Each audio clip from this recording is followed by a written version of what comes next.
Oui, Rapsilam, tout va bien? Ça va, hein, je Bon suis là Hachem, pour... bon Hachem. Très bien. Alors, quand vous commencez, vous faites l'enregistrement, bien entendu, hein. Oh non, j'ai commencé, j'ai mis l'enregistrement déjà. Je viens de le mettre. Parfait. Bon courage. Ok. Tov, on commence Bezat Hachem. Et c'est en même temps sur Facebook. Shalom à tous. Et shalom Madame Gage.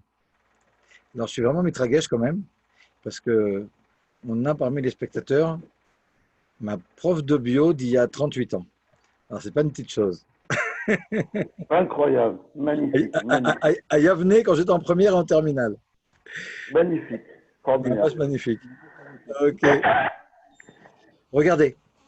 Le sujet aujourd'hui, c'est le sujet de ce qui s'appelle Améler Bassadé. Alors, Améler Bassadé, le roi dans les champs à Elul, c'est quelque chose que tout le monde connaît. Et tout le monde connaît la parabole d'Admour Azaken du roi dans les champs. Mais comme il faut être un peu original, parce qu'on ne va pas raconter des choses que tout le monde connaît, et ce que j'aimerais, c'est qu'on va dans quel contexte l'Admour Azaken rapporte cette parabole du roi dans les champs. Parce qu'on rapporte très souvent la parabole, le roi dans les champs, etc., et tout ce qu'elle peut nous enseigner. Mais souvent, on ne sait pas dans quel contexte l'Admorazaken a apporté ça. Et en réalité, toute la parabole du roi dans les champs, elle vient répondre à une question que pose l'Admorazaken. Alors, ce que j'aimerais faire, Bezrat Hashem, c'est, et je vais mettre ici, comme ça, sur l'écran, le texte et de la manière le texte du Likutei Torah. Alors bon, ceux qui ne sont pas hébraïsants, c'est pas grave. Il y a le texte ici, mais de toute façon, il n'y a rien qui sera pas traduit. Et puis on va essayer de voir finalement d'où est née cette histoire du roi dans les champs. Bon, on commence. On commence plutôt que de faire des introductions. Nous dit le Nourazaken, alors c'est un Mahamar, celui qu'on va étudier, qui est dans le Likutei Torah, Parashat Re'eh. Et le Mahamar, il commence par Anil et Dodi et Dodili. Alors d'abord, il faut comprendre.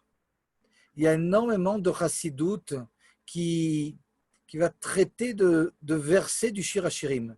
Alors le Shir Hashirim, comme nous dit Rachid dans son introduction à son commentaire sur Shir Hashirim, ben c'est un chant d'amour entre Knesset Israël, entre le peuple d'Israël et puis Akadosh Baruch Hu. Et il y a énormément, évidemment, tout ce qui peut être écrit là-bas, c'est des allégories, parce que le chant, a priori, c'est un chant d'amour. Et dans ce champ-là, finalement, ben, on peut comprendre tout ce qui se passe dans l'histoire, avec les montées, les descentes et les chutes, etc., et les crises qu'il peut y avoir, et tous les rapports qu'il peut y avoir entre Akadosh Baruch Hu et Knesset Israël sont décrits là-bas. Et il y a deux versets qui sont vraiment importants ici pour notre Mahamar. C'est celui qui commence par Ani le Dodi, ve Dodili, je suis pour mon bien-aimé. Alors, ici, c'est Knesset Israël, c'est le peuple d'Israël qui parle. Ani le Dodi, je suis pour mon bien-aimé, le bien-aimé, donc c'est Akadosh Baruch Hu. Ve Dodili, lui est pour moi. Ben, on comprend qu'il y a un rapport ici, un réciproque. En tout cas, celui qui fait le premier pas, Ani le Dodi, c'est moi. Mais il y a un autre pasouk qui nous dit Dodili va Anilo. Mon bien-aimé est pour moi et moi je suis pour lui. Et on explique dans la chassidoute que ces deux psukim, ces deux versets, ben, ils viennent décrire finalement deux grands mouvements d'amour entre le peuple d'Israël et Kadosh Baruch Hu. Un qui décrit plus une situation semblable à celle de Pessah. Alors quand je dis celle de Pessah, c'est non seulement Pessah lors de la sortie d'Égypte, mais aussi Pessah chaque année, parce que l'histoire, on la refait chaque fois, c'est pas uniquement des souvenirs. Et lorsque en Nissan, on dit Dodili va Nilo, ben on peut comprendre. Akadosh Baruch Hu est pour moi et moi je suis pour lui. Parce que quand on est en Égypte et qu'on est descendu, qu'on est tombé aux 39 degrés d'impureté, ouais, et 49 degrés d'impureté, et bien évidemment, on n'a vraiment pas les forces de faire le premier pas. Et donc, Dodili Vanilo Sakadosh Baruch Hu, qui lui va nous tirer d'Égypte. Et puis, alors de là, on va essayer de construire de notre côté. Mais tout commence par Akadosh Baruch Hu. Mais ici, il y a un deuxième mouvement, Anil et Dodi et Dodili, où c'est moi qui fais le premier pas. Et ce qu'on explique, c'est par ça que commence ici le Admorazaken, que ce mouvement de Anil et Dodi et Dodili, ben, c'est un mouvement des mois de Elul et de Tishrei. C'est les mois de la Voda, c'est les mois du travail. Alors, il y a les mois de Nissan où tout commence par la nature, par Akadosh Baruch Hu, par ce qui nous entoure. Quand je dis la nature comme envoyée d'Akadosh Baruch Hu. Alors on peut ne pas être tellement dans la Vodat Hashem, mais la nature nous sourit tellement que finalement, bon ben, c'est pas compliqué la Vodat Hashem du mois de Nissan. Et tout est propice à ce qu'on revienne à Akadosh Baruch Hu. Akadosh Baruch Hu, lui, fait le premier pas. Mais quand on est en Elul, alors en Elul, c'est à Nil et Dodi, et Dodili, c'est à moi faire le premier pas, et là, c'est plus compliqué. Et d'ailleurs, on nous fait remarquer le Admorazaken. Alors avant le Admorazaken, Abu Draham rapporte ça. Anil et Dodi, et Dodili, ce verset donc, qui fait allusion au fait que moi je fais le premier pas, et puis après Akadosh Baruch Hu me suit, ben, c'est Rachetevot, c'est l'acrostiche de Ani, ça commence par Aleph, les Dodi, Lamed, Vedodi, Vav, Li, Lamed, de Elul. Finalement, il y a le mois de Elul ici, Rachetevot Elul. Et nous explique le Admorazaken. Donc, on comprend que Elul et puis ce mouvement de Anil et Dodi, c'est un mouvement où moi je commence. Ben, c'est étroitement lié. Et nous explique donc l'Admorazaken. Ve'enyan, ki be'elul matril prinat Anil et Dodi. En Elul commence donc ce mouvement d'Anil et Dodi. Moi, je fais le premier pas. Alors là, il va un peu plus loin. Il nous explique que non seulement en Elul, c'est moi qui fais le premier pas et puis Akadosh Baruch Hu va suivre, mais en plus que Akadosh Baruch Hu qui suit, c'est plutôt en Tishrei que ça a lieu. עד ראש השנה ויום הכיפורים שהם בחינות המשכת אלוקותו יתברך למטה בבחינת התגלות והיינו. Nous, on fait le premier pas. Finalement, tout le mois d'Elul, c'est un mois de travail. On va voir exactement comment on fait ce travail, qu'est-ce qui nous permet de faire ce travail, etc. Mais en tout cas, en Elul, on se réveille à la tchouva, etc. Mais les fruits de ce travail de Elul, on commence à les récolter à Rosh Hashanah et à Yom Kippour. Alors, il nous rapporte ici un autre verset de Shir Hashirim. C'est écrit Smolo tachat leroshi vimino trapkeni. Smolo tachat leroshi, à le bras gauche de Akadosh Baruch Hu sous ma tête. Vimino trapkeni, avec sa main droite, finalement, il m'embrasse. Donc, on comprend ici qu'il y a ce que fait Akadosh Baruch Hu à la suite de ma tchouva. Et ce qu'explique le Rabbi quand il vient expliquer ce Mahamar, c'est qu'ici, ce smolo tachat leroshi, quand on parle du smol d'Akadosh Baruch Hu, le côté gauche, on parle toujours de la rigueur, de la gvoura. Donc ici, cette rigueur, cette gvoura, cette crainte, ben finalement, c'est la réponse d'Akadosh Baruch Hu au travail d'Elul qui se traduit de Rosh Hashanah à Yom Kippourim en une crainte qu'Akadosh Baruch Hu fait naître dans notre cœur. Finalement, si on arrive à avoir de la Yirat Hashem, de la Yirat Shamayim, si on arrive à craindre Akadosh Baruch Hu, ben on va voir, c'est à Rosh Hashanah, entre Rosh Hashanah et Yom Kippourim, à Kippour, mais on va voir que c'est en rapport avec toute l'année qui va suivre aussi. Ouais. Mais si on arrive à avoir cette crainte, des fois on se dit, ouais, je sais pas, cette année, c'est pas. Mais il faut comprendre, cette crainte, c'est déjà un cadeau. Si j'arrive à ressentir une crainte, c'est parce que j'ai travaillé en Elul. En Elul, là maintenant, on va voir qu'on est en train de faire finalement le plein de tout ce qu'Akadosh Baruch Hu et un plein en potentiel qui va nous donner finalement tout ce qu'Akadosh Baruch Hu a prévu pour nous en Tishrei, mais en fonction de notre travail évidemment. Et comme ce qu'Akadosh Baruch Hu fait en Tishrei, ben c'est bon pour toute l'année. Finalement, tout le potentiel de crainte et d'amour divin, mais aussi de la bracha qui en suit évidemment pour l'année, il est en fonction du travail qu'on va faire en Elul. Donc ici, en Elul, c'est Anil et Dodi. Moi, je fais le premier pas, je fais mon mouvement.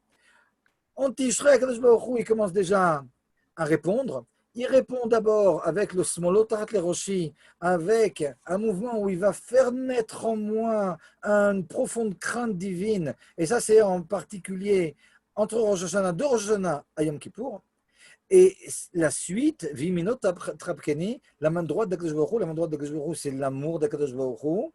Ouais, c'est cet Ahava, ce Chesed. Alors cet amour d'Akadosh Baruch Hu, nous dit le Rebbe dans un Mahamar, ben, c'est finalement l'amour qui va faire rentrer dans notre cœur depuis Sukkot jusqu'à Simchat Torah, et puis après, on aura tout ça pour l'année.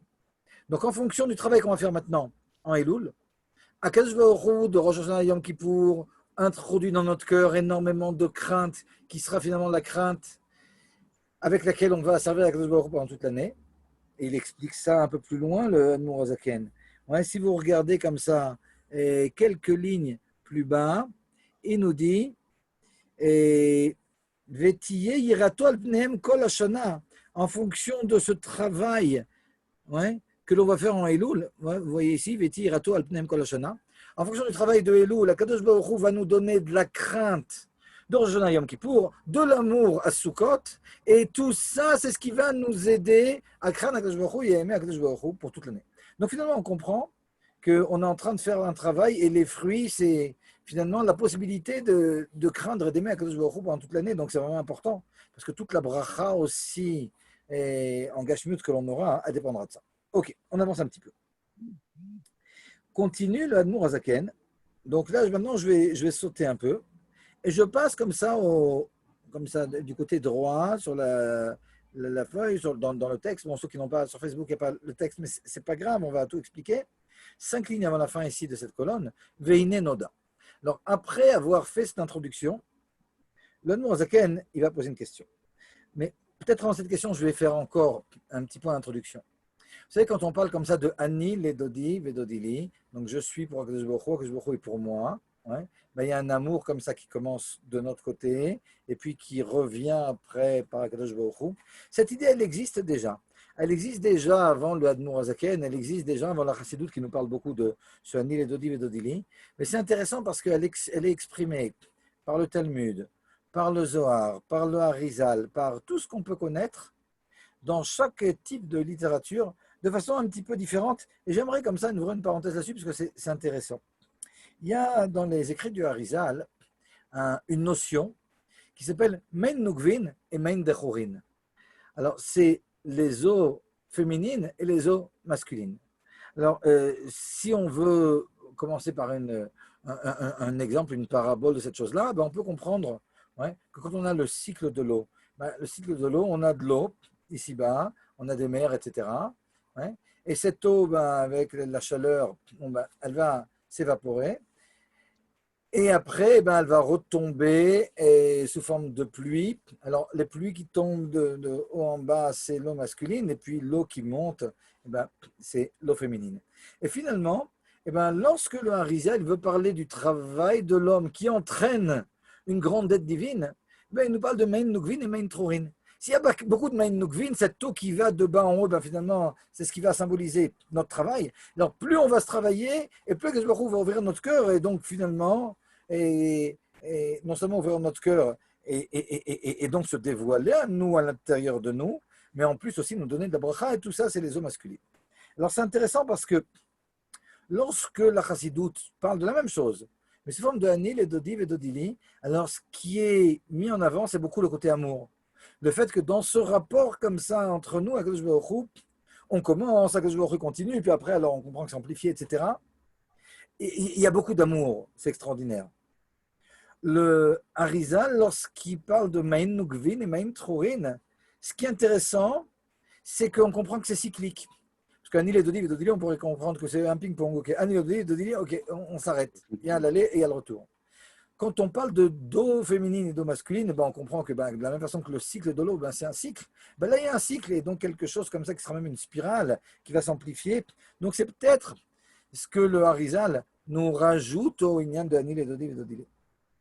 Dans le Zohar, on a la même chose. Alors maintenant, on revient en arrière parce qu'on a la Chassidoute, puis on est revenu au Harizal. Et puis, dans le Zohar, on a un moussag, on a une notion, le même type de notion, qui s'appelle Itaruta del Tata, Itaruta del Ela. Une Itorerut, un réveil d'en bas qui entraîne un réveil d'en haut. Là, on parle de ça par rapport à Purim, etc. Les Bnei Israël, qui étaient loin d'Akadosh Baruch Hu, ils se sont réveillés avec l'histoire du jeûne et tout qu'a décrété Esther, tout ce qu'a demandé Mordechai Yehudi. Et puis, grâce à ça, il y a eu un réveil d'en haut, et puis le décret a été annulé. Alors ici, c'est la même idée, mais lorsqu'on parle de réveil, alors on comprend qu'il y a un travail. C'est peut-être ça que le Zohar va rajouter. Donc la Chassidoute, elle met surtout l'accent sur le fait qu'il y a l'amour. Le Harizal va mettre l'accent sur le fait que les choses sont cycliques. Le Zohar, ici, mettra l'accent sur le fait qu'il y a un travail, itaruta del tata, itaruta del ela, une itorerut, c'est un réveil, ça sous-entend un travail. Et si je remonte encore, en réalité, c'est à l'époque du Zohar aussi, les Chachamim de la Mishnah et de la Gemara, et ils expriment ça d'une quatrième façon encore. Ils nous disent comme ça dans le traité Yoma, Adam mekadesh atzmo milmata mekachinoto milmala. lorsque l'homme se sanctifie, même un peu d'en bas, là on le sanctifie énormément d'en haut. Ouais. C'est l'idée comme ça qui revient souvent chez les Chachamim.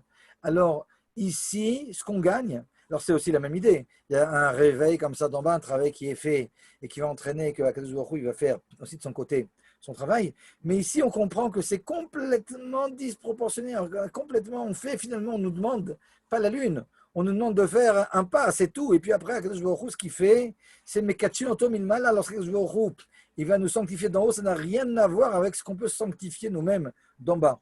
Donc encore une fois, c'est la même idée qu'exprimée par la Chassidoute, par le Harizal, par le Zohar, par le Chachamim de la Mishnah, mais dans chacune de ces formulations, on a autre chose qui est mis en avant, l'amour, le côté cyclique de ces rapports, et le fait qu'il y a un travail, et ici, le fait qu'en réalité, on nous demande très peu, mais ce que fait Akadosh Baruch Hu pour ce très peu, c'est énorme. Bon, c'était comme ça une petite parenthèse. Toujours est-il, basé sur tout ça, le Admour Hazaken, maintenant, il va poser une question. Il nous dit la chose suivante. Donc, pour ceux qui ont le texte, c'est comme ça 5 lignes avant la fin, dans la colonne de droite. Je lis en ivrite, mais tout de suite je traduis.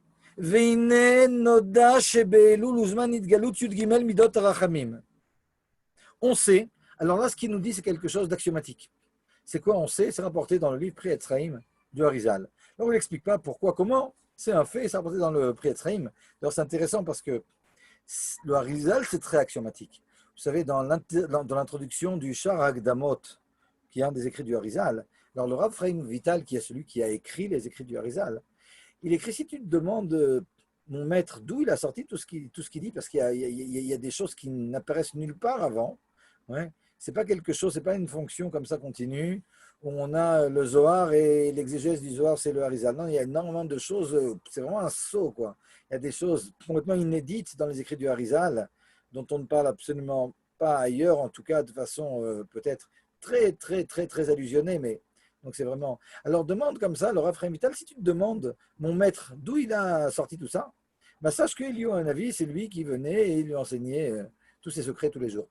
Alors ça prendre ou à laisser, alors nous on prend, Baruch Hashem, mais je veux dire, on comprend que Harizal, c'est axiomatique, quoi. On ne vient pas ici nous démontrer quoi que ce soit, c'est des faits, et c'est ce que nous fait ici le Noirzaken, quand il nous dit Veine Noda, c'est su, on sait que Elul, c'est le moment du dévoilement des 13 Midot Arachamim, des 13 attributs de miséricorde d'Akadosh Baruch Hu. Alors il va falloir qu'on comprenne ce qu'on est en train de dire là maintenant. Ça a l'air kabbalistique comme ça. Ouais. Donc on va essayer de comprendre un peu de quoi on parle. Mais en tout cas, d'où on sort ça, quand Elul, il y a ce Inyan, c'est axiomatique, Noda, on le sait, et où on le sait parce que c'est écrit dans les écrits du Harizal. Ok. Donc nous dit d'abord le Admour Hazaken. Je vais revenir parce qu'il y a beaucoup de choses à expliquer ici. Qu'est-ce que c'est que l'Imel Midot Harachamim? Quel rapport avec Elul? Mais d'abord qu'on comprenne la question de Admour Hazaken. Admour Hazaken nous dit comme ça.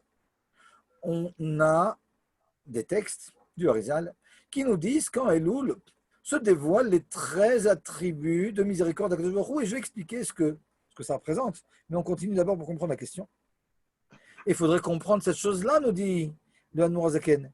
Kilamam yemot tachol. Yamim Tovim, Kemo Shabbatot, Yom Tov.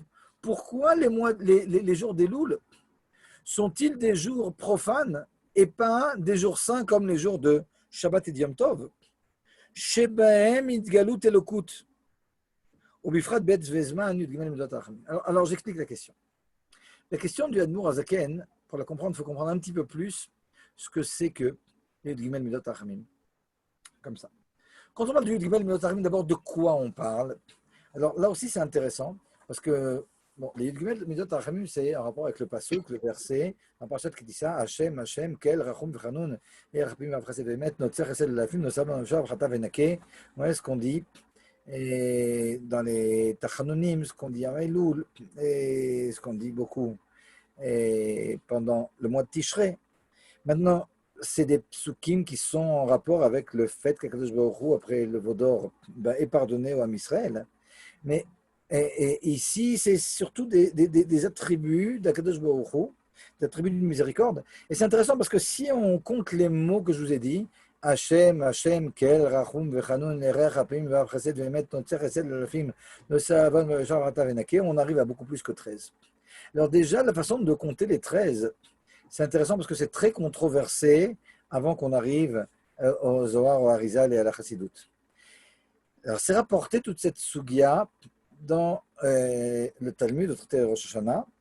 Et puis les balais à Tosafot, les Tosafistes, et le Rosh, et le Ibn Ezra, et Rav Nissim Gaon, et puis après, plus tard, le Maharal de Prague, le Sefer Chassidim de Rabbi Yehuda Chassid. Alors chacun a sa façon d'expliquer comment on compte Yud Gimel Midot HaRachamim. Alors on ne va pas voir comme ça toutes les chitotes, mais ce qu'on va voir, c'est la chita du Zohar, du Harizal et de la Chassidut, hein, et aussi des Mekoubalim Sfaradim, qui disent la chose suivante. Alors dans ce verset, alors c'est un peu technique ce que je vous dis, mais on va revenir à la Chassidut et comprendre de façon beaucoup plus fine de quoi on parle là maintenant. Mais déjà au niveau technique, alors qu'est-ce que c'est? Alors Hachem, on ne compte pas, et on commence à compter à Kel. Kel, c'est le premier, Rachum, le deuxième, Vechanoun, le troisième. Alors dans cette chita, c'est la seule, d'abord c'est la seule qui commence par Kel, parce que les balais à Tosafot, ils commencent par Hachem, Hachem, ils comptent Hachem, Hachem. Rav Nissim Gaon, il compte le deuxième Hachem. Le Maharal de Prague, le Sefer Chassidim, il commence par Rachum. La seule chita qui commence par Kel, c'est celle de la Kabbalah et de la Chassidut. Alors nous, comme on dit, on compte comme ça, on va compter comme la chita du Zohar, du Harizal, de la Chassidut. Kel, premier, Rachum, deuxième, Vechanoun, troisième. Et Erech HaPaim, c'est la seule chita qui compte ça comme deux choses. Ouais, alors que tous les autres, Erech HaPaim, il a une grande patience, etc. Non, dans la Kabbalah et la Chassidut, c'est deux choses différentes. Il y a Erech, il y a HaPaim. Alors, à l'occasion, on pourrait expliquer ce que c'est que chacune de ces choses, mais ce n'est pas le sujet maintenant. Vrav Chesed, c'est le sixième. Vehemet, le septième. Notzer Chesed, le huitième. L'Alafim, le neuvième. Nosé Avon, le dixième. Vafesha, Vrata, Venake, le onzième, douzième et treizième. Ok. Maintenant, on est Yotzei Dechova de ce que c'est techniquement que les Yud Gimel Midot HaRachamim. Ok. Mais ça ne suffit pas. Ça veut dire quoi si Yud Gimel Midot HaRachamim? Ça veut dire quoi quand Elul les Yud Gimel Midot HaRachamim? Alors, avant de comprendre pour Elul, expliquons pour Shabbat et pour Yom Tov. Parce qu'on rapporte aussi, la Noazaken le rappelle ici, les Shabbatot et les jours de Yom Tov, il y a aussi les Yud Gimel Midot HaRachamim. Alors ici, ne dites pas, ouais, mais Shabbat, on ne dit pas les Yud Gimel Midot HaRachamim. Ouais, c'est pour une autre raison. On ne les dit pas, parce que dire les Yud Gimel Midot HaRachamim, c'est finalement les implorer, demander quelque chose pour nous, quelque chose qu'on ne fait pas le Shabbat. Ouais. Alors, qu'est-ce que ça veut dire que les Shabbatot et les Yamim Tovim, il y a un dévoilement du Yud Gimel Midot HaRachamim? Ben, c'est très simple. Je vais dire ça maintenant, pas en mots de Kabbalah, mais en mots de Chassidut. Parce que dans la Kabbalah, il y a beaucoup de mots techniques comme ça, mais finalement, on s'y perd un peu. Dans la Chassidut, elle rend les choses beaucoup plus humaines. Et qu'est-ce qu'elle nous explique finalement, la Chassidut? Elle nous explique la chose suivante. Lors des Shabbatot et des Yamim Tovim, comme nous l'explique la Kabbalah et la Chassidut, le monde s'élève. Okay, on est dans un monde matériel, ce monde il s'élève et donc il va rencontrer des mondes spirituels. Alors on le voit, on ne le voit pas. Hein. Ouais. Et ça dépend beaucoup de la finesse de notre neshama. Mais c'est sûr que quelque part, j'imagine que plus on se raffine et plus on ressent quelque chose. Vous savez, très souvent, on ressent tous quand on fait Shabbat qu'il y a quelque chose de spécial le Shabbat. On essaie d'expliquer ça à quelqu'un qui ne fait pas Shabbat, c'est complètement impossible. Alors, qu'est-ce qu'on fait? Quels sont les mots pour lui expliquer l'idée? Il n'y a pas de mots. Il faut l'inviter un Shabbat. Il faut l'inviter un Shabbat à la maison. Il faut qu'il ressente la chose en respectant le Shabbat. Et là, alors, il a une partie de ce dévoilement. Alors, ça provient d'où ce dévoilement? Du fait que le monde s'est élevé. Le monde s'est élevé, donc il rencontre une existence beaucoup plus raffinée, une existence où Akadosh Baruch Hu est beaucoup plus présent, c'est-à-dire dévoilé, parce que Akadosh Baruch Hu, il est présent partout, mais où il se dévoile beaucoup plus. Et vu qu'Akadosh Baruch Hu, profondément, il n'est que chesed et rachamim, il n'est que bonté et miséricorde, alors évidemment, c'est ça le dévoilement du Yud Gimel Midot HaRachamim. Parce qu'Akadosh Baruch Hu, il a aussi le côté Gvura, comme ça, il est dur, etc. Mais ça, c'est comme nous quand on fait les gros yeux à nos enfants. Ah ouais. Et on comprend que c'est juste une façade. La Gvura d'Akadosh Baruch Hu, c'est une façade, ce n'est pas la profondeur d'Hachem. La profondeur d'Hachem, c'est le chesed et le rachamim. D'ailleurs, lorsque les rachamim nous disent dans la Gemara, il faut imiter Akadosh Baruch Hu. Ma'u rachum afatati rachum, ma'u chanun afatati chanun. Et de la même façon que lui, il est miséricordieux, toi aussi tu le seras, de la même façon qu'il est bon, tu seras bon, etc. Il n'est pas marqué de la même façon que lui, il est dur, toi sois dur. Qu'il est gibor, toi sois gibor. Il n'y a pas marqué. Il n'y a pas marqué. n'est pas marqué parce qu'on est en train de parler de la profondeur d'Hachem. La profondeur d'Hachem, c'est le chesed et le rachamim. Et donc, finalement, lorsque l'on parle le Shabbat et les jours de fête, de dévoilement des Yud Gimel Midot Rachamim, des 13 attributs de miséricorde, alors ce n'est pas un truc kabbalique comme ça qui est complètement au-dessus de nous. Ça veut dire tout simplement que vu que le Shabbat et les jours de fête, le monde il s'est élevé, donc il rencontre une Metsiout, il rencontre une existence divine beaucoup plus dévoilée, et par conséquent, on rencontre les Yud Gimel Midot Rachamim, on rencontre de façon beaucoup plus intime ces 13 attributs divins d'Akadosh Baruch Hu qui expriment la profondeur d'Akadosh Baruch Hu et l'amour profond d'Akadosh Baruch Hu pour l'âme Israël. Alors là, j'ouvre une parenthèse, et vous savez que cet amour, il y avait un rabbi de Karlin qui disait que Alvaï, pourvu que l'on puisse aimer le plus grand tzaddik qu'il y a dans l'âme Israël, comme Akadosh Baruch Hu, il aime même le plus grand des Réchaïm du âme Israël. C'est-à-dire que l'amour d'Akadosh Baruch Hu, pour nous, il est complètement infini. Et quand on ne le ressent pas, c'est parce que finalement, il se cache. Il se cache. Et vous savez, lorsque la Gemara traitait Shabbat, elle nous dit qu'avant Matan Torah Baruch Hu, il a dit, il a retourné la montagne comme une cuvette. Et il a dit, soit vous acceptez la Torah, soit je vous étouffe. Alors bon, ça paraît, waouh, c'était dur le truc de Matan Torah. Mais le Admour Hazaken, dans le Likutei Torah, il explique ça de façon complètement différente. Différente de ce qu'on a compris maintenant. Évidemment, il ne va pas contredire la Gemara. Mais il dit, c'est quoi ce kafa, les marqué gigit? C'est quoi que il nous a presque étouffé avec une cuvette? Mais il explique, finalement, cette cuvette, c'est la cuvette d'amour d'Akadosh Baruch Hu. Akadosh Baruch Hu, en général, pour qu'on ait libre arbitre, il ne dévoile pas complètement l'amour qu'il a pour nous. Sinon, on n'aurait pas le libre arbitre que de craquer et d'aimer Akadosh Baruch Hu et de faire sa volonté. Mais lors de Matan Torah, Akadosh Baruch Hu voulait tellement qu'on accepte, qu'on ne refuse pas, qu'il a dévoilé l'amour qu'il avait pour nous. Et finalement, donc, notre libre arbitre, il était très très limité en réalité. Il y en avait quand même, mais pour dire qu'il y en avait, mais il a tellement dévoilé combien il nous aimait que on a craqué quoi, et on a accepté la Torah. Donc, c'est ce qui se passe, Shabbat et Yom Tov, le monde s'élève, et donc on rencontre ces Yud Gimel Midot HaRachamim. Ok. Alors, qu'est-ce qui se passe en Elul? En Elul, on sait de façon axiomatique qu'il y a aussi ça. En Elul, il y a aussi les 13 attributs divins d'Akadosh Baruch Hu. Et alors, le Admour Hazaken, il pose sa question. Mais alors, dans ce cas-là, si en Elul, il y a aussi ça, c'est-à-dire que le monde s'est élevé. Si le monde s'est élevé, alors pourquoi c'est des jours profanes? Parce que la raison pour laquelle on ne travaille pas le Shabbat et les Yamim Tovim profondément, c'est parce que le monde s'est élevé et on n'a plus rien à voir avec le travail. Akadosh Baruch Hu, il fait tout pour nous. Et c'est la raison pour laquelle on ne fait pas Tachanoun aussi, Shabbat et Yom Tov. Parce qu'on s'est élevé, on est complètement au-dessus des fautes. Donc on est au-dessus des fautes, on est au-dessus du travail, on est vraiment au-dessus du monde matériel. Ça c'est Shabbat et c'est Yom Tov. Et donc on ne fait pas de travaux, on ne fait pas de Tachanoun, etc. Et donc pour revenir à la question du Admour Hazaken, si de façon axiomatique le Harizal nous dit dans son livre Pri Etzraïm qu'au mois d'Elul, il y a la même chose que Shabbat et Yom Tov, il y a ici un dévoilement des Yud Gimel Midot HaRachamim d'Akadosh Baruch Hu. Il y a un dévoilement des 13 attributs divins d'Akadosh Baruch Hu, c'est-à-dire que le monde, il s'est élevé. Et si le monde il s'est élevé, dans ce cas-là, il n'y a plus de travaux à faire, il n'y a plus de Tachanoun à faire. Alors pourquoi en Elul on fait Tachanoun et on fait au contraire les Slichot et on fait aussi et des travaux, etc. On travaille, c'est des jours profanes, des jours d'Elul. Pourquoi c'est comme ça? Ça, c'est la question d'Admour Hazaken. C'est bien? Ok. Et sur cette question, le Admour Hazaken maintenant va nous apporter la parabole du roi dans les champs. Et là, c'est intéressant parce que, on va les lire maintenant et essayer de la comprendre, cette parabole. Mais cette parabole du roi dans les champs, elle est tellement extraordinaire qu'en général, on en parle tout seul. On oublie qu'elle vient répondre à une question. Mais même si on essaye de ne pas oublier qu'elle vient répondre à une question, une fois qu'on va étudier cette parabole, je vais vous dire, vous voyez le rapport? Quel rapport il y a entre cette parabole et la question? En quoi la réponse répond à la question? Et là, on va être perplexe parce qu'on ne voit vraiment pas le rapport. On va essayer de comprendre. Ok. Alors d'abord, voyons maintenant, oublions un peu notre question et voyons la parabole qui est censée être la réponse à la question, mais qui en soi déjà demande à être étudiée. Alors pour ceux qui ont le texte, Achine Yuvan, comme ça, vous voyez en bas, et je passe comme ça. Deuxième colonne, c'est dans l'Likutei Torah, si vous avez Parashat Re'eh, Amud Lamed Bet.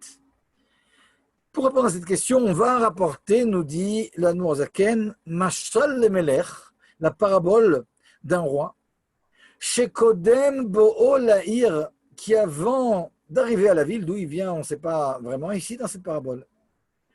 Mais il y a un roi qui va vers la ville, et lorsqu'il va vers la ville, Yotzin Anshair Likrato, les gens de la ville vont vers lui, vont le rencontrer, il est dans les champs, on va voir.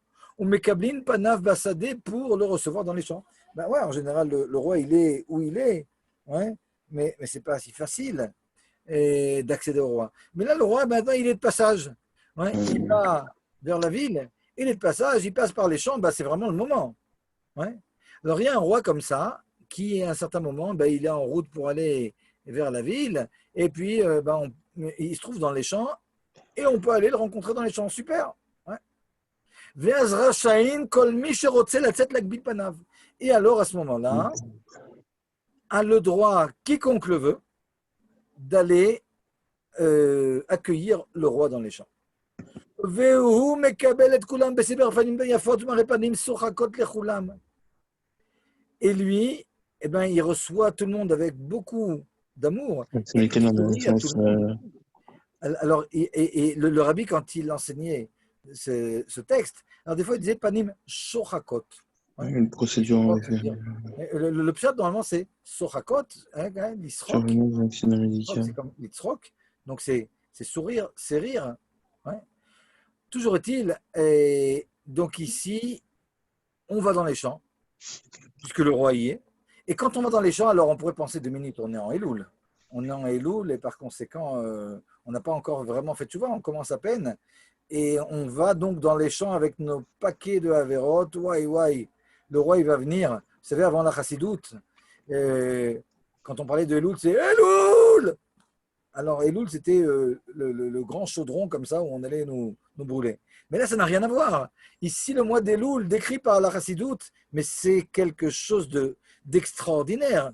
C'est une rencontre, alors qu'on a encore toute notre crasse. On va dans les champs avec notre crasse d'Averot de toute l'année. On a fait plein de la Shonara, on a entendu, vu, regardé des trucs, et il y a plein de trucs qu'on n'a pas fait, etc. Donc, on s'attend à se recevoir une batte de baseball sur la tête. Et plutôt que ça, eh ben, le roi ici, il nous sourit et il nous montre un amour incroyable. Et puis après, on l'accompagne comme ça dans la fin J'essaie d'en avoir plus de très lourdes séquelles. On l'accompagne vers la ville et puis après, c'est beaucoup plus dur de rentrer avec lui dans le palais. Ici, nous dit le Admour Zaken, et ça demande de rentrer dans le palais et beaucoup de qualité. Toujours est-il, ce qui nous intéresse, c'est donc le Meller, le roi qui est dans les champs pendant le mois des loups. Et là, une fois qu'on a vu, d'abord, c'est une parabole qui est très, très, très encourageante. Très encourageante, ouais, parce qu'on a l'habitude, Elul, de choses comme ça, beaucoup plus dures. Et puis là, on voit que Elul, c'est extraordinaire, c'est un grand amour, c'est beaucoup de choses qui nous encouragent énormément. Ouais. Mais ici, il y a 2 questions fondamentales qui se posent. La première, c'est 2 minutes. Mais si c'est ça, Elul, si Elul, ben c'est un moment comme ça où Akadosh Baruch Hu, il nous sourit et puis il nous montre son amour, etc. Ben, comment ça va de pair avec ce par quoi on a commencé? On a dit qu'Elul, c'était Anil et Dodi et Dodili. Moi, je fais le premier pas et après, Akadosh Baruch Hu, ben lui, il m'ouvre le cœur. Mais ici, on voit qu'en Elul, c'est le roi qui fait le premier pas. Il vient vers moi, il me sourit, etc. Donc, c'est super. Le mois d'Elul, ben, c'est un mois, finalement, où Akadosh Baruch Hu, il m'encourage énormément. Donc, c'est lui qui fait le premier pas, c'est pas moi. Ouais. Donc, quelle différence il y a entre le mois d'Elul et puis le mois de Pessah, le mois de Nissan, où on a dit qu'Akadosh Baruch Hu, bon, ben, tout le contexte, le monde nous sourit. Ben, Elul aussi, Akadosh Baruch Hu, il va dans les champs. Donc, c'est extraordinaire. En quoi c'est Anil et Dodi? En quoi c'est nous qui faisons le premier pas ici? Dans cet exemple, ben, le roi il était dans les champs, puis après, moi, bon, ben, je vais le rejoindre. Mais on ne comprend pas en quoi c'est nous qui faisons le premier pas. La deuxième question, c'est en quoi la parabole répond à la question. Alors d'abord, par rapport à la première question, en quoi Elul, et c'est un mois de travail, et pourtant on a cette métaphore, cette parabole du roi dans les champs, c'est très simple. Regardez. Il y a une différence fondamentale entre le mois de Nissan et les fêtes en général, et puis le mois d'Elul. On est maintenant en Nissan, ou bien à Sukkot, dans Sasuka, etc. Ouais. Il y a des lumières incroyables. Akadosh Baruch Hu, il se dévoile de façon incroyable. Ben, même si je ne suis pas tellement sensible, moi, j'ai envie comme ça, pendant les fêtes, d'étudier, etc. Au point où, souvent, après les fêtes, on a l'impression qu'on est tombé un petit peu. Mais comme je dis souvent à mes élèves qui me disent « Ah, j'étais bien dans les fêtes et tout. C'était super, j'allais à Beth Knesset tous les jours, j'étudiais avec mon père, puis maintenant, après les fêtes, je vois que je suis tombé. » Alors, j'en ai déjà parlé dans d'autres cours. Alors, je leur dis un peu méchamment « Non, mais c'est pas que tu es tombé, t'inquiète pas, tu n'es jamais monté en réalité. Ouais. » Alors, c'est méchant de dire ça, mais c'est pour les... un petit peu. Ouais, c'est pour les bouger un petit peu. Pour leur dire qu'en réalité, bon, bah, c'est pas une chorma. Si quand tu étais dans la souka, tu avais envie d'étudier, etc., bah, c'est normal. Avec ce Borou, il se dévoile tellement. Mais tout le truc, c'est à ces moments-là, quand on sent beaucoup de rouhaniout et beaucoup de choses dans le cœur, et ben à ces moments-là, on doit prendre des décisions. À partir de maintenant, je fais toutes sortes de choses que je n'ai pas l'habitude de faire. J'arrête de faire toutes sortes d'interdictions, de trucs auxquels je ne fais pas attention. Et ça sera vraiment ce qu'on aura gagné de la fête. Mais si on est sur la vague et qu'on ne fait rien, on monte avec le bateau, on descend, puis on n'a rien fait, ouais, ok. Mais donc, on comprend que pendant les fêtes, il y a vraiment un truc, une ictoréroute, un réveil qui se fait. Non, et Loul, c'est complètement différent, et ça, c'est ce que je vais vous dire en réalité. Ouais. Ça, ce que je vais vous dire maintenant, c'est une des choses les principales du cours. C'est quand Elul, en réalité, 2 minutes, il y a un problème ici avec... Ah, ça va, c'est revenu. Okay. En Elul, en réalité, on peut passer le mois d'Elul, mais être complètement à côté de la plaque. Elul, ça peut être septembre. Elul, ça peut être un mois complètement bof. En Elul, c'est pas qu'on se réveille et waouh, la nature nous sourit, Akadosh Baruch Hu s'est dévoilé, pas du tout. Elul, c'est un mois tout à fait normal. C'est un mois tout à fait normal. Mais seulement, il y a ici une opportunité qui est tout à fait rare. C'est ça tout le truc. Akadosh Baruch Hu, en Elul, il vient pas dans mon lit pour me réveiller. Hey, réveille-toi, Kriyat Shema. Non. Si je fais rien, si je me bouge pas, et Elul, ben, ce sera comme Cheshvan ou Tevet ou un mois où il n'y a pas quelque chose de spécial qui se passe au niveau du réveil divin. Parce qu'Akadosh Baruch Hu, il ne vient pas dans mon désert. Un peu plus loin dans le texte, le Nourazaken, il dit qu'il y a 3 choses. Il y a la ville, il y a les champs, il y a le désert. Le désert, c'est complètement vide de tout. Le désert, c'est la partie de mon être qui représente mes avérotes, une espèce de vide comme ça. Et comme il n'y a pas de vide, ben, dès qu'on fait du vide, ben, tout de suite, c'est les mauvaises pensées, les trucs qui vont nous habiller. Ça, c'est le désert. Il y a la ville. Ouais. La ville, ça représente toutes les actions de Torah et de mitzvot. Bon, je ne vais pas rentrer dans pourquoi, comment il démontre ça, le Nourazaken après. Mais prenez ça aussi de façon axiomatique. Ce qu'on appelle les champs, c'est ce qui est entre les deux. C'est finalement notre vie profane, qui n'est pas des mitzvot, qui n'est pas non plus des avérotes, ouais, mais qu'il faut savoir bien gérer. Et finalement, le roi, pendant le mois des Louls, il est dans les champs. Il est dans les champs, et moi, enfin, dans chaque mois, on a tous un petit peu de ville, un petit peu de champs, un petit peu de désert. Mais disons, parlons maintenant de notre désert, parlons maintenant de nos problèmes, parlons maintenant de nos avérotes, de toutes les choses qu'on veut changer. Eh bien, en Elul, il faut qu'on aille vers les champs, c'est-à-dire il faut finalement qu'on sorte de ce désert et puis qu'on commence à donner un sens à notre vie.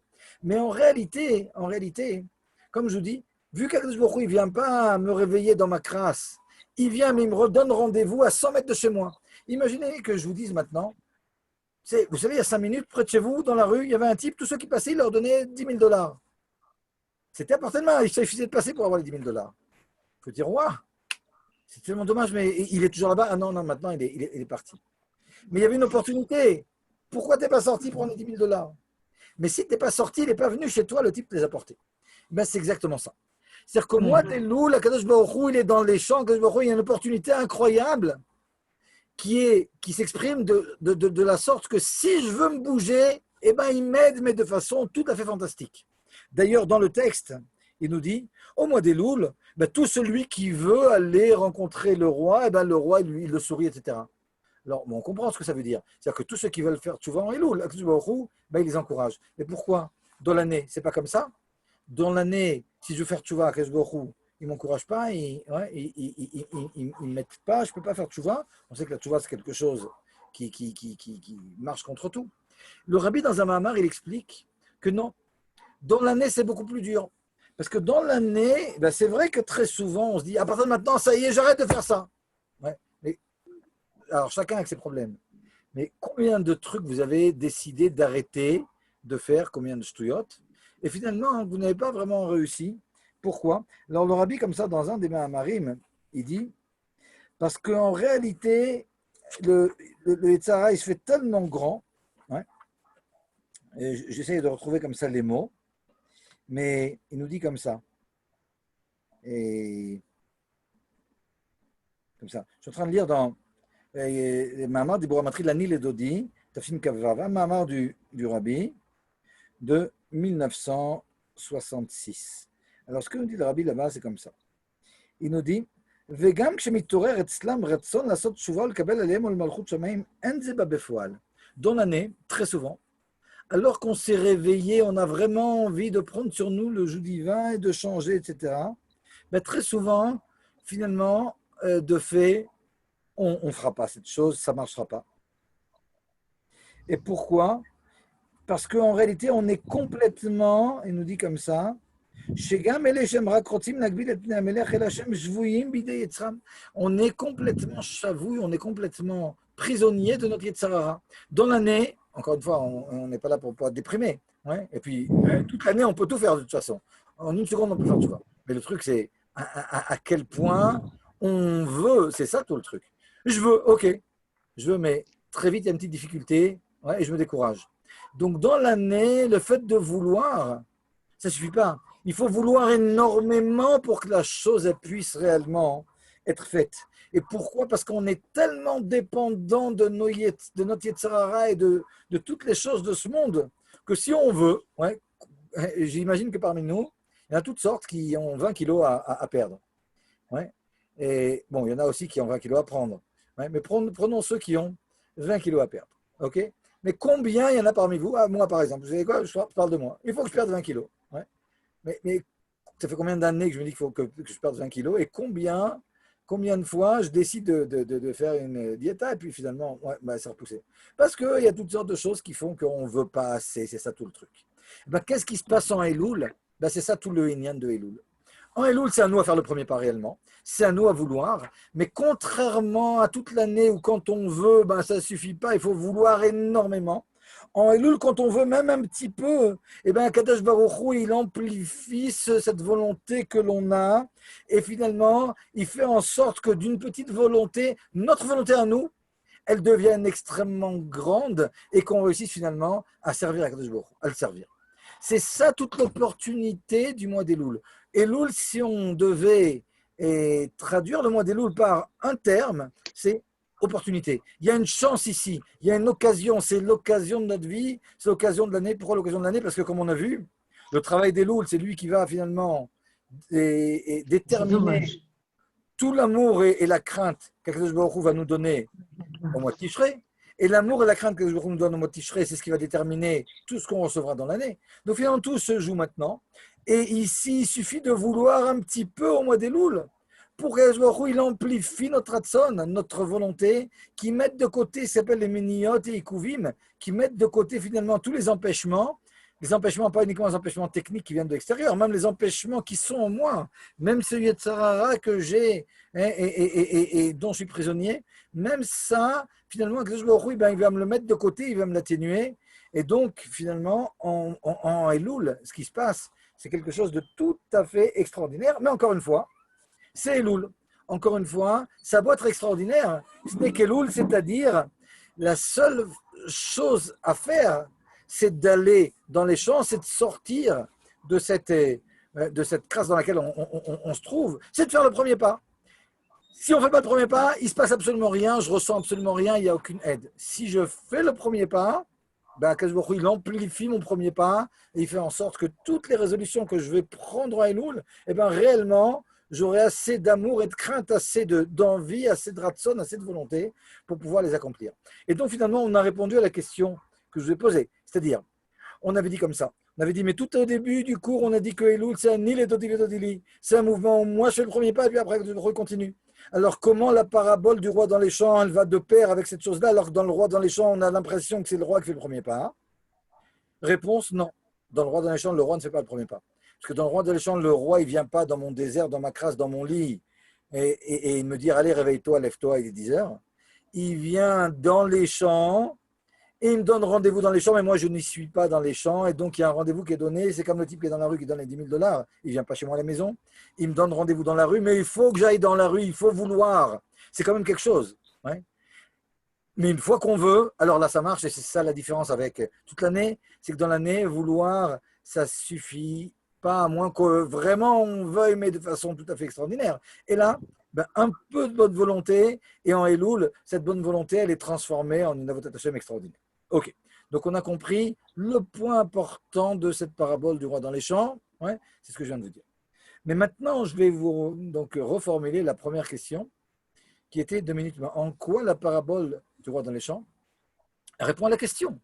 En quoi répond à la question? Parce que la question était, puisque en Elul, c'est un moment, d'après ce que nous dit de façon axiomatique le Harizal dans le Pri Etzraïm, un moment où se dévoilent les 13 attributs de miséricorde d'Akadosh Baruch Hu, et qu'on a l'habitude que quand il y a ce dévoilement des 13 attributs de miséricorde d'Akadosh Baruch Hu, comme à Shabbat et Yom Tov, eh bien, c'est la preuve que le monde s'est élevé, c'est pour ça qu'on ressent cette miséricorde d'Hachem, parce qu'on est plus proche d'Hachem maintenant.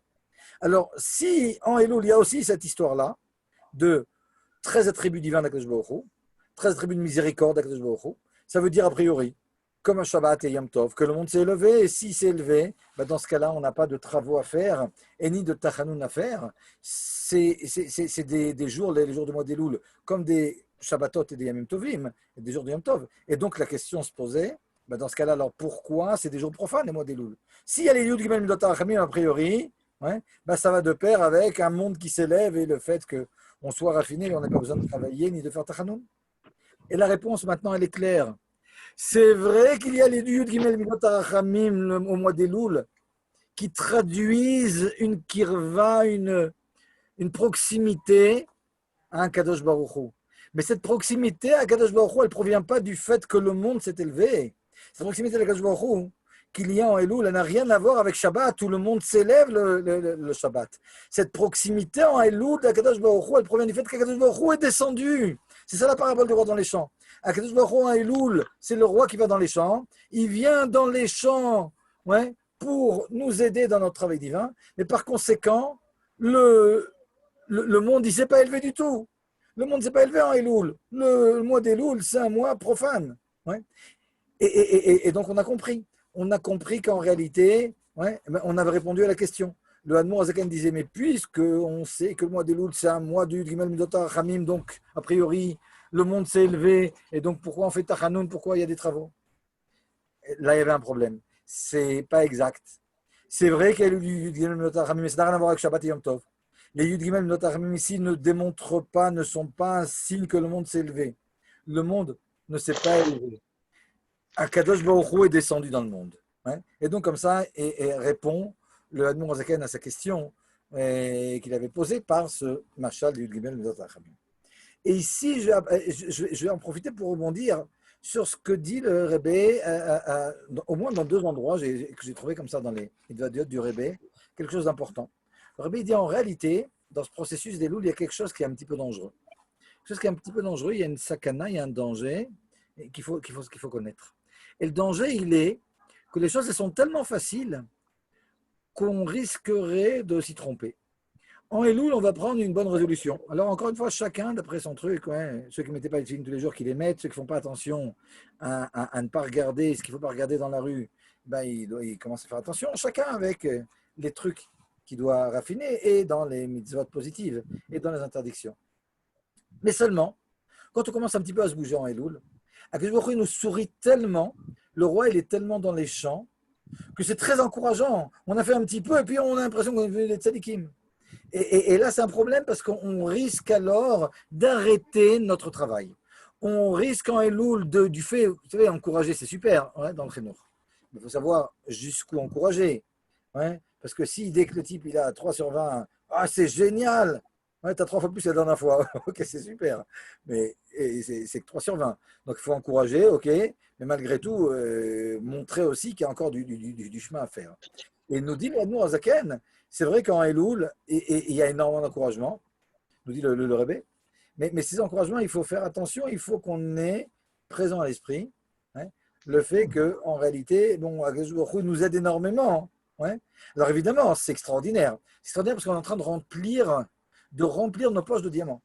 On est en train de prendre toutes sortes de bonnes résolutions, ouais, de changer toutes sortes de choses. Et comme on a dit, c'est en fonction de ça que l'amour et la crainte qu'on aura en Tishrei eh ben, seront donnés par Akadosh Baruch Hu.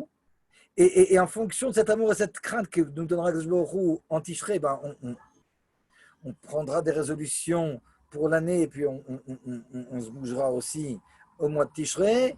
Et c'est ce travail de Tishrei qui finalement nous donnera tout le Shefa, et en particulier celui de Rosh Hashanah Yom Kippour, ouais, comme nous dit la Gemara dans Masechet Beitza, que tout ce qu'on va avoir en Bané, Chayé ou Maisonné, en enfant, en santé et en Parnassa pour l'année, ben ça s'ajoute dans Rosh Hashanah et Yom Kippour, évidemment, c'est fonction de notre travail. Or, le travail de Rosh Hashanah et Yom Kippour, il est fonction du travail des louls, c'est ce qu'on est en train de voir maintenant. Donc, finalement, maintenant, on est en train de jouer ouais, toute la rouchaniout, toute la spiritualité qu'on pourra avoir dans l'année, mais aussi toute la parnassa et toutes ces choses-là. Ouais. Maintenant, c'est vraiment le moment de se bouger et de remplir ses poches de rouchaniout et aussi en réalité de potentiel de gashmiout, de matière. Ouais. Et comme ça, avec ça, je vous ai dit, et le principal de ce que je voulais dire sur le roi dans les champs. Et il ne reste pas énormément de temps, mais il reste quand même 7 minutes. Alors plutôt que de parler d'autres points des louls, si vous avez des questions 2 minutes pour ça, il faut que... Et Monsieur Belaïch, est-ce que vous êtes là? Sinon, il faut que je vois comment vous débloquer. Et... Allô, on peut poser une question? Oh, oui, mais j'aimerais juste avant, comme ça, donner la possibilité à tous ceux qui veulent de parler, parce que je vois qu'il y en a qui ont le micro qui est bloqué. Oh, non, mais je vous en prie, en attendant, bien sûr, avec plaisir. Alors, ma question, elle est double, en fait. Bonsoir d'abord, Rav. La première question, c'est C'est que qui parle? Monsieur Gashmuel, Shalom, shalom. Shalom Ouvracha. La première question, c'est est-ce que justement c'est les 13 Midot Arachamim qui fait qu'on a cette opportunité de ce rendez-vous? Est-ce que ce rendez-vous des Louls, il est lié aux 13 Midot Arachamim et juste lié à ce rendez-vous-là? Et la deuxième question, comment comprendre les 13 Midot Arachamim et la Tchouva des Louls avec celle qui est entre Rosh Hashanah et Yom Kippour, c'est-à-dire les 13 Midot là, et la Tchouva entre les deux phases. Ok, regardez. Je vais essayer de vous répondre, mais vu que c'est un cours de Chassidut, et même si la question, elle a l'air un petit peu kabbalistique, c'est pas ma branche, la réponse aussi va être chassidique comme le cours. Ok. Regardez, vous me posez la question, est-ce que toute cette opportunité, etc., elle est en rapport avec les Yud Gimel de Tachamim des Louls? Et oui, mais il faut comprendre. Ce qu'on appelait les Yud Gimel de Tachamim, c'est pas tellement le fait que lundi, jeudi, dans les Tachanoun, ou bien dans les Slichot, pour ceux qui ont commencé déjà, on va dire Hachem, Hachem, Kel, Rachum, Bechanoun, Rachapim, Vapreset, Vehemet, etc. Quand on le dit dans la Tfila, c'est pour plus vivre la chose. Mais en réalité, c'est complètement indépendant des Yud Gimel Midot Harachamim que l'on va dire. Ces Yud Gimel Midot Harachamim qu'il y a en Elul, comme on a expliqué, ce n'est rien d'autre dans des termes chassidiques qu'un dévoilement d'Akadosh Baruch Hu, que Ameler Bassadeh. C'est Yud Gimel Midot Harachamim et le Ameler Bassadeh, c'est la même chose. Ouais. Lorsque le Admor Zaken, dans la question, il nous parlait des Yud Gimel Midot Harachamim, il faut bien comprendre que de la même façon que lorsque il nous explique que le Shabbat et Yom Tov, il y a si Yud Gimel Midot HaRachamim. Ben, ce que ça veut dire, c'est que Shabbat et Yom Tov, le monde il s'élève, comme j'avais dit, et donc, une fois qu'il s'est élevé, ben, il rencontre un endroit, Kaviachol, où Akadosh Baruch Hu, ben, il se voile moins. Et s'il se voile moins, ben, donc, ça veut dire qu'il se dévoile plus. Et donc, on ressent beaucoup plus sa profondeur. Et sa profondeur, ce n'est que Chesed et Rachamim. Parce que comme on a dit, lorsque Akadosh Baruch Hu est Bal Gvura, il a aussi Ken, la Gvura. Mais ça, c'est Kaviachol, un artifice, c'est quelque chose d'assez extérieur, alors que le Chesed et Rachamim, c'est quelque chose de profond. Donc finalement, dans ces mots kabbalistiques de Yud Gimel Midot Rachamim qu'on va rencontrer Shabbat et Yom Tov, et la traduction chassidique, c'est le monde s'est élevé. Plus le monde, plus qu'on parle, ici on est dans un monde qui est un monde matériel. Il y a aussi au-dessus le monde de ce qui s'appelle la Siya Aruchanit. Puis après, il y a le monde de Yetzira, de Bria, de Hatzilut, Adam Kadmon, il y a une infinité de mondes. C'est-à-dire quoi ces mondes-là? Ces mondes-là, ce que ça veut dire, quand on monte de monde en monde, Kadosh Baruch Hu, il se dévoile de plus en plus. Vous savez que dans la Chassidut, on explique que le rapport, et les créatures aussi, quand on parle de Ophanim, et de Malachim, et Chayot HaKodesh, etc., ouais, c'est quoi la différence entre ces différentes créatures? On explique dans la Chassidut que la différence, c'est à quel point ces créatures, elles ont conscience de leur annulation devant un Kadosh Baruch Hu. Leur nous, et même un exemple qui est pris. Dans le monde de la Asiya, l'annulation, elle est un peu ce qu'on vit nous. Et j'ai vraiment l'impression, j'ai une conscience de moi-même, et je ne vois pas tellement en quoi je suis annulé à Kadosh Baruch Hu, même si je sais que c'est comme ça, et il n'y a rien d'autre qu'à Kadosh Baruch Hu, mais malgré tout, j'ai tellement de vanité que, moi, je sais pas, j'ai quand même l'impression d'être là, quoi. Il n'y a que Kadosh Baruch Hu, mais moi, je suis où? Ouais. Alors la Chassidut, elle parle beaucoup de ça, mais en attendant, c'est dur de le vivre, qu'on n'ait rien du tout. Ça, c'est notre vie comme ça, et c'est comme ça dans le monde de la Siya même, au niveau des anges, qui eux aussi ont un peu notre problème. Mais si on parle des anges maintenant qui sont dans le monde de la Yetzira qui est au-dessus, on explique dans la Chassidut que leur conscience d'Akadosh Baruch Hu et leur annulation devant Akadosh Baruch Hu, elle est un peu comme l'annulation d'un bébé qui est dans le ventre de sa mère par rapport à la mère. Ou en réalité, si on voit une femme enceinte, on se dit 2 minutes, il y a une personne ou il y en a deux? Oui, il y a une femme enceinte. Et il y a un embryon, mais cet embryon, malgré tout, il est parti de la femme. Ok, c'est comme ça que se définissent les anges qui sont dans le monde de la Yetzira. Et dans le monde de la Bria, c'est comme la cellule au moment de l'union. Enfin, au moment où elle va commencer, un peu après l'union. Attention, c'est ma prof de bio qu'elle a, donc qu'elle ne me prenne pas au mot. Parce qu'elle va me dire, non, mais c'est pas dès l'union qu'il y a les cellules qui vont se rencontrer. Et toujours est-il, au moment comme ça où les cellules vont se rencontrer, il y a pratiquement rien. Et au moment et dans le monde de la Tzilut, la conscience d'être des créatures très très raffinées qu'il peut y avoir là-bas, c'est un peu comme l'être, alors qu'il n'est qu'une cellule chez le père et une cellule chez la mère. Donc, c'est vraiment quelque chose de très, très, très, très fin. Et donc, pour répondre à votre question, quand on se demande qu'est-ce qui se passe en Elul, c'est quoi c'est Yud Gimel Midot HaRachamim, pour nous, plutôt que le côté technique Yud Gimel Midot HaRachamim, ça veut dire quoi? Ça veut dire une rencontre avec la profondeur divine. C'est ça les Yud Gimel Midot HaRachamim. Donc, pour votre question, est-ce que c'est les Yud Gimel Midot HaRachamim qui vont faire tout ce processus? Oui. Parce que le roi dans les champs, c'est ça le Yud Gimel Midot HaRachamim. Le Yud Gimel Midot HaRachamim, ce n'est pas le fait de le dire. Le Yud Gimel Midot HaRachamim, c'est un dévoilement divin. Et ce dévoilement divin, c'est justement ce roi qui est dans les champs. Ouais. Et alors, vous me demandez maintenant le rapport entre ça et puis ce qui se passe en Tishrei. Alors, ce qui se passe en Tishrei, c'est déjà, on pourrait dire, une première dérivée de ce qui se passe en Elul. Ce qui se passe en Tishrei, on a tout un travail à Rosh Hashanah, à Yom Kippour, etc., qui lui aussi est extrêmement important par rapport à ce qu'il va y avoir dans l'année.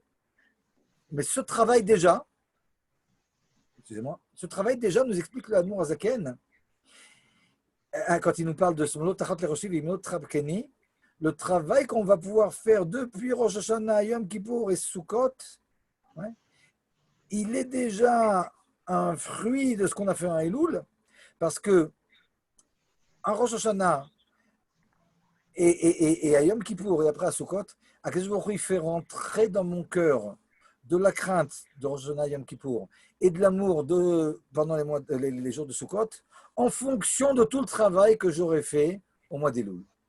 Ouais.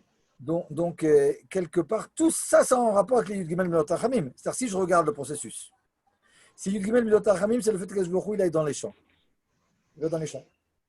Moi, maintenant, je vais aller dans les champs, je vais me bouger un petit peu, je vais avoir du ratson. Et pendant tout le mois d'Elul, je vais commencer à faire tchouva, mais cette tchouva, elle est très, très, très, très soutenue et aidée et encouragée par Akadosh Baruch Hu.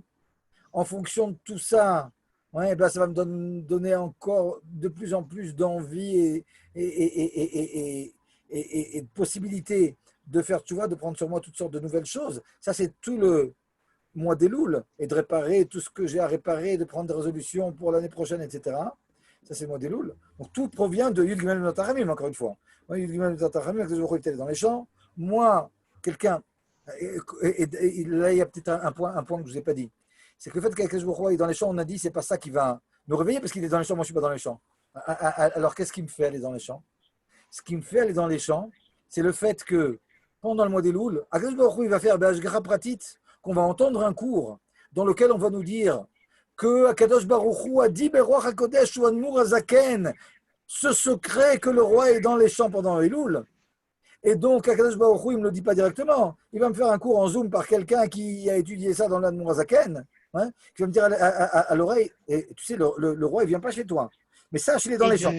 Tout ça aussi, c'est dirigé par le style du Rav Mazouz, un beau cours. Donc, pendant le mois d'Elul, Akadosh Baruch Hu est dans les champs. Il me fait dire par toutes sortes de personnes des cours, etc., qu'il est dans les champs. Moi, je me réveille, je vais dans les champs, je le rencontre, je prends des bonnes résolutions. Ça va faire en sorte que pendant le mois de Tishrei, Akadosh Baruch Hu, il va me remplir le cœur de façon proportionnelle à mon travail d'Elul. Il va me remplir le cœur d'amour et de crainte de lui. Et en fonction de tout ça, je vais encore plus travailler pendant le mois de Tishrei. Et ça, va être un potentiel de toute l'année. Pour moi, c'est le processus. On n'entend pas bien. Est-ce qu'il y a Allô, j'ai appuyé sur ça. Ken?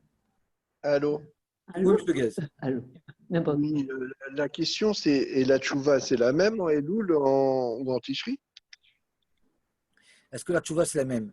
Et la Oui. tchouva en Elul et en Tishrei, elle est quelque Celui part. qui a fait tchouva en Elul, pourquoi il refait tchouva en Tishri? Vous savez, d'abord, la tchouva en Elul, en Tishrei, elle est beaucoup plus forte. Elle est beaucoup plus forte parce qu'elle est complètement encouragée par Akadosh Baruch Hu. On est dans un deuxième shlav. Puis vous savez, il y a le V'chatatin Egditamid. Il faut comprendre que là maintenant, en Tishrei, et on commence à se trouver dans le palais. Donc, c'est autre chose. On voit toutes sortes de choses qui nous encouragent, mais infiniment plus. Parce que si en Elul, le roi était juste dans les champs, le roi, malgré tout, et il était avec beaucoup d'habits. Et en Tishrei, le roi, maintenant, il va nous montrer des lumières qui sont tout à fait extraordinaires. Et donc, on arrive à un autre niveau. Vous savez, une fois le Admor HaZaken, et je pense que ça va tout à fait exprimer votre question, et la réponse à la question. Le Admor HaZaken, une fois, il voulait bénir son petit-fils, le Tzemar Tzedek, et d'avoir beaucoup de facilité dans sa Avodat Hashem. Et le Tzemar Tzedek, il a dit, quand il était petit, non, je ne veux pas. Moi, mon travail, je veux le faire de moi-même. Bon, alors l'Admor HaZaken, ok, il n'a pas béni là-dessus. Et le Tzemar Tzedek, beaucoup plus tard, il dit, mais je regrette tellement, parce qu'en réalité, il y a toujours du travail à faire. Et si j'avais eu cette bénédiction du Admor HaZaken, j'aurais commencé à un niveau beaucoup plus haut, je serais arrivé beaucoup plus haut. Donc finalement, c'est quelque chose de différent dans la mesure où maintenant, ça y est, on est en Tishrei, on rentre dans le palais et on ressent complètement Akadosh Baruch Hu. C'est infiniment plus grand. Mais bien, lui. La tchouva de Tishrei. Mais si elle n'a pas été précédée par celle d'Elul, et on a beaucoup moins de chances de rentrer dans le palais et donc d'avoir cette possibilité de faire cette tchouva. Là, on est dans les 16e de finale et là-bas, on est dans les demi-finales. C'est le Inyan. Donc, on ne peut pas un sans l'autre. La tchouva d'Elul, elle ne suffit pas parce qu'on est encore loin. Mais la tchouva de Tishrei, s'il n'y avait pas eu celle d'Elul, on ne pourrait pas l'atteindre non plus. Ou en tout cas, à des niveaux beaucoup moindres. Bien moindres. Donc, Elul, c'est la préparation physique et Tishri, c'est le match. On peut peut-être réécrire le mot Zaken, mais Ken, il y a de ça. Il y a de ça. Non, mais c'est une façon imagée de. Voilà, Ken. c'est beaucoup. Tov. S'il y a une autre question, on peut. Sinon, Ken, Madame Guette, je voulais poser une question tout à l'heure. Attendez, j'entendais plus.